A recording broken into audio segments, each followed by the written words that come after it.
இது வந்து நெய் மீனுங்க. இது முள்ளே இருக்காது.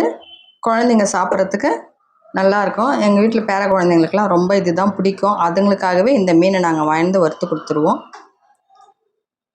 இது என்னென்ன மசாலாமா போட்டிருக்கேன். இதுக்கு வந்து க்ளீன் பண்ணிவிட்டு நல்லா சுத்தம் பண்ணி தண்ணியெல்லாம் இருத்துட்டு வெங்காயம், பூண்டு, கருவேப்பிலை, கொஞ்சம் புளி அரைச்சி போட்டுட்டு மிளகாய்த்தூள், மஞ்சள் தூள், உப்பு, லெமன் போட்டு பெசிறிட்டு மீனை போட்டு 2-3 லெமன் போட்டுக்கோங்க. ஆமாம், கொஞ்சம் நல்லா போட்டு நல்லா பெருசாக இருந்தால் 2 போடுங்க, சின்னதாக இருந்தால் 3 கூட போட்டுக்குங்க. இது 1 கிலோ மீனுக்கு அது செட் ஆகும். அதுக்கு தகுந்த மாதிரி நீங்கள் போட்டுங்க.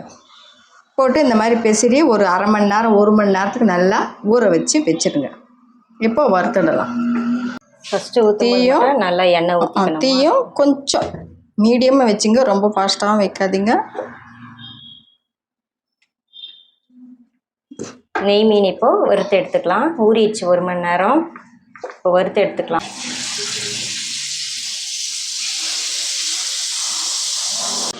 மசாலாலாம் கொஞ்சம் மேலே போட்டு விட்டுருக்காங்க. இதுக்கு அது ஸ்லோவாக தான் வச்சுருக்கேன். அந்த மீன் வந்து ஒரு சைடு லைட்டாக ஆகிடுச்சு. லைட்டாக இப்போவே திருப்பி போட்டுருங்க, இல்லைன்னா கொஞ்சம் அடிப்பிடிக்க ஆரம்பிச்சிடும். மசாலாலாம் நிறைய இருக்குல்ல, அதனால். மீன் வறுவல் ரெடி ஆகிடுச்சு பாருங்கள். இருக்கும். லைக் பண்ணுங்கள், ஷேர் பண்ணுங்கள், சப்ஸ்கிரைப் பண்ணுங்கள். தேங்க்யூ.